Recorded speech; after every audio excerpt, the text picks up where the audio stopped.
What's up everyone, welcome back to our channel. In today's video you're going to see how to fix the site can't be reached error.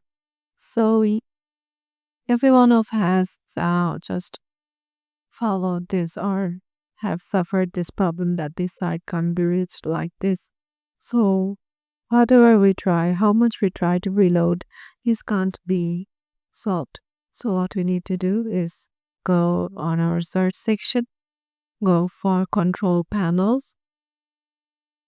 Once you are there, go for network and internet. Now go to network and sharing center.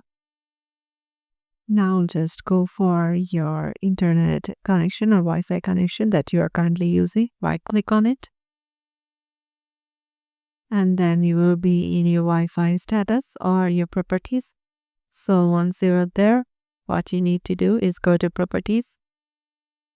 Now just turn off, go to Internet Protocol version 3, uncheck it and click on OK. So once you do it, your problem may get solved.